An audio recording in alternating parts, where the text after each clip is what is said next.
des fois, il y a une confusion entre le genre et les questions sociales. En fin de compte, je parle sous le contrôle des sociologues ici. Donc, en fin de compte, il faut vraiment que nous aussi nous déficelons un peu. Maintenant, pour aller directement sur le travail là,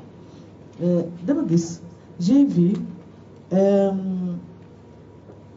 au niveau de la méthodologie, la cohérence, le point cohérence. À l'exploitation, bonne cohérence et moyennement cohérent sont à peu près à part égale, le ratio avancé. Ça pose problème. Ça mérite d'être approfondi. En tout cas, qu'est-ce qui explique cela? Bonne cohérence et moyennement cohérent.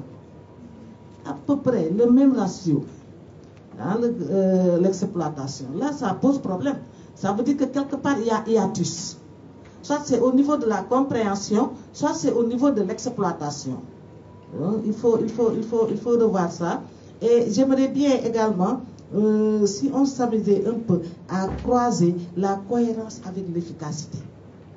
Est-ce que vous avez pensé un peu le croisement de la cohérence avec l'efficacité? Cela également, cela aiderait un peu à voir au-delà des contraintes posées, mais de voir où se trouve l'argent, les ressources investies dans la SNEC, dans la stratégie pour la mise en œuvre.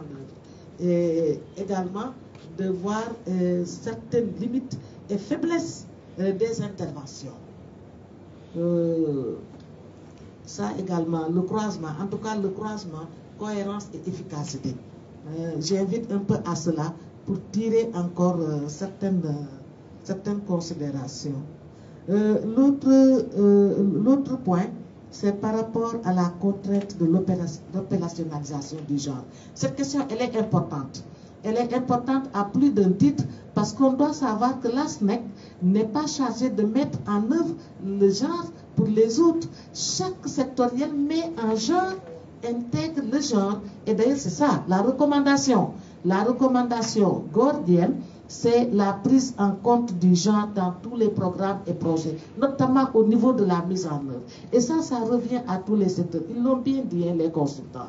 À un certain moment, il y a eu cette explication. C'est qu'on ne l'a pas vu dans le slide. C'est pourquoi on remet le compteur là, pour dire qu'il ne s'agit pas d'évaluer la stratégie nationale à ce niveau, mais plutôt les sectoriels. Quelle est l'attente faite par la stratégie nationale en termes d'utilisation et en termes d'appropriation?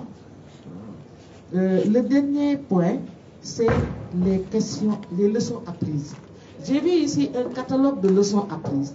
La leçon apprise survient en cours de processus, ce qui n'a pas été programmé et qui survient. Parce que tout simplement, il y a eu des interrogations et un questionnement qui ont fait que, excusez-moi, il y a des préoccupations qui sont prises en compte. Mais quand il y a un catalogue de leçons apprises, ça pose problème. Et ça va maintenant non seulement aller à la méthodologie pour voir si est-ce que l'essentiel a été fixé au niveau de la méthodologie, et ensuite, quel est l'impact de cela sur les limites maintenant à la mise en œuvre de la SNEC.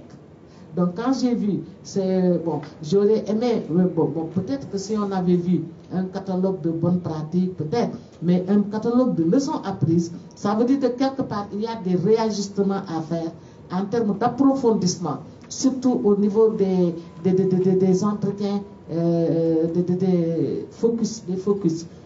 Peut-être que c'est les focus qui ont amené à cela. Peut-être que également l'exploitation a fait un peu de défaut à ce niveau. Mais en tout cas, un catalogue de leçons apprises pose problème au niveau méthodologique. Merci, c'est ça que je voulais par rapport à...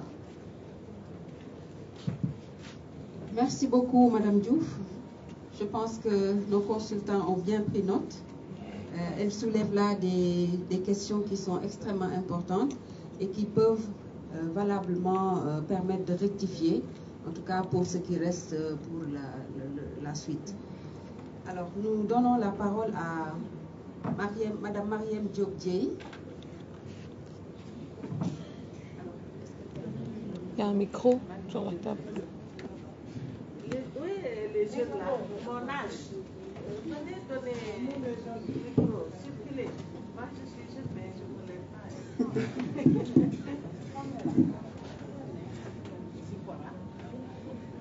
C'est pas oui, c'est quoi là? Oui, les jeunes.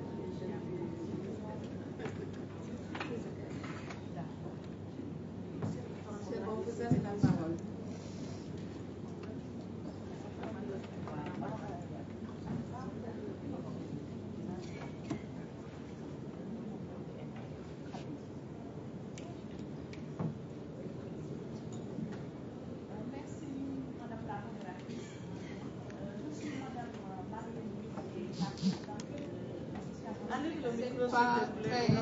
Le micro n'est pas allumé.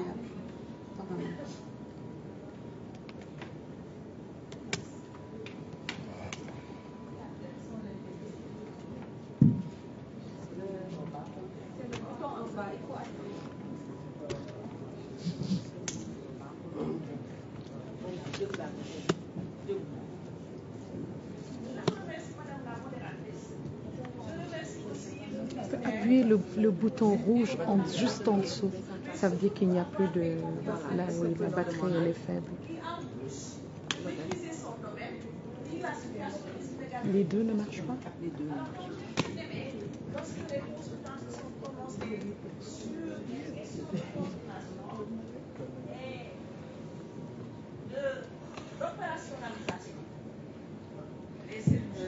Il faut vraiment le dire. Il est en train de dire de bonnes choses.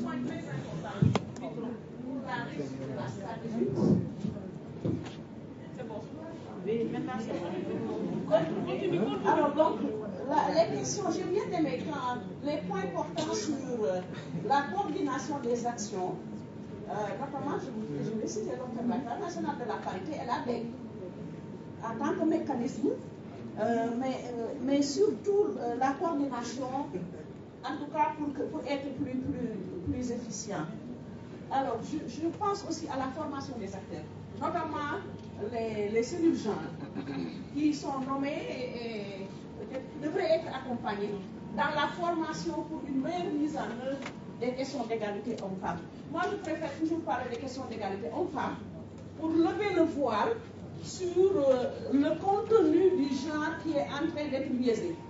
Parce qu'au niveau de l'Observatoire national de la parité, où je suis conseillère, il n'y a pas longtemps, nous avions eu à recevoir une association d'imams qui voulait qu'on leur parle de genre, de ce que cela veut dire genre. Ça fait tout était là-bas. Donc je pense qu'il faudrait toujours parler des questions d'égalité entre les hommes et les gens et les femmes.